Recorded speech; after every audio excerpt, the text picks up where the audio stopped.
জ্বর ঠান্ডা থেকে শুরু করে শারীরিক অসুস্থতাজনিত যে কোনো প্রয়োজনে ফার্মেসিতে গিয়ে চাইলেই দেয়া হয় নানা পদের ওষুধ। আবার দ্রুত রোগমুক্তির কথা বলে প্রেসক্রিপশন ছাড়াই বিক্রি করা হয় অ্যান্টিবায়োটিক ওষুধ, যা বুঝে বা না বুঝে খাচ্ছে রোগীরাও। আপাতত সমস্যা মনে না হলেও পরবর্তীতে তারা স্বাস্থ্য ঝুঁকির মুখে পড়ছে। এর প্রভাবে অনেকে হারিয়ে ফেলছেন রোগ প্রতিরোধ ক্ষমতাও। সংশ্লিষ্টরা বলছেন, সাধারণ মানুষের অসচেতনতাজনিত এই প্রবণতার বিরুদ্ধে এখনই কার্যকর ব্যবস্থা নেওয়া জরুরি। মাসুদ রানার ক্যামেরায় সর্দার রাজীবের রিপোর্টে বিস্তারিত। 40 ডকইয়ার্ড শ্রমিক মামুন খা দীর্ঘদিন ধরে ভুগছেন ফুসফুসের সমস্যায়। শুরুতে স্থানীয় চিকিৎসকের পরামর্শে রোগমুক্তির চেষ্টা করলেও শেষ পর্যন্ত ঠাঁই হয়েছে ঢাকায় আইসিইউতে। পাবনার ষাটর্ধ জালাল প্রামাণিক ব্যাকটেরিয়াজনিত একই রোগে আক্রান্ত তিনিও।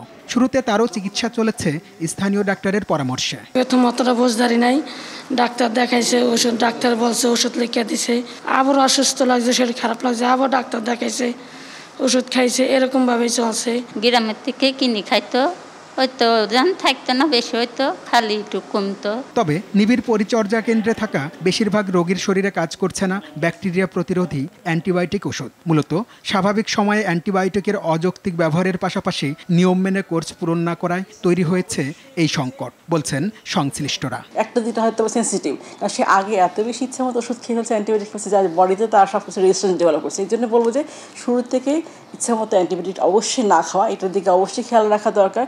আইসিইউ পেশেন্টটাকে বাঁচানোর জন্য কিন্তু আমাদের রেজিস্ট্যান্সটা কমাতে হবে। এদিকে ওষুধের দোকানগুলোতে গিয়েও মিলছে তার প্রমাণ। প্রেসক্রিপশন ছাড়াই বেশিরভাগ ফার্মেসি বিক্রি করছে ওষুধ। অনেকেই আবার ডায়রিয়া বা শরীর ব্যথায় নিজেই দিচ্ছে অ্যান্টিবায়োটিক। 500 হয়, 1000 হয় ভাইল। তাই আপনি যদি বলেন যে ভাই এই গ্রুপের একটা ওষুধ দেন, আমি দিতে পারি। নর্মাল যেটা অ্যান্টিবায়োটিক, সেক্ষেত্রে আমরা সাজেস্ট করি যে আপনি ফ্লাজিল 3 বেলা 3টা খেতে পারেন, 5 দিন খাবেন, যদি ভালো হলে এর পাশাপাশি অন্যান্য ওষুধও চলে, যেমন ইমোটিল খেতে হয়। প্রেসক্রিপশন প্রয়োজন হয় না বলতে কি, মানে পাবনা থেকে আসছে, আমরা কেবলই জার্নি করে আসছি, তো ওনার একটু শরীরে খারাপ লাগছে, এই জন্য আর কি নিতে বললো। আমরা প্রেসক্রিপশন ছাড়া কোনো মেডিসিন বিক্রি করি না। তবে নিবন্ধিত চিকিৎসকের পরামর্শ ছাড়া ঔষধ বিক্রিতে কঠোর হওয়ার তাগিদ দিয়ে বিশেষজ্ঞরা বলছেন, রোগ প্রতিরোধে আইসিইউ এর মান উন্নয়নের পাশাপাশি নার্সিং সেবার দক্ষতা উন্নয়ন করাটাও জরুরি। সরকারের জোরালো পদক্ষেপ দেখা যাচ্ছে না।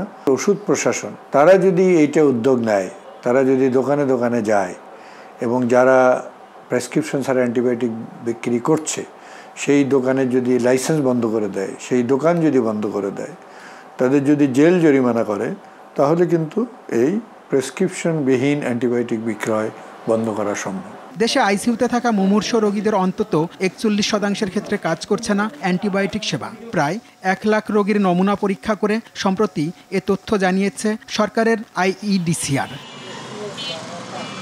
সর্দার রাজীব, RTV, ঢাকা।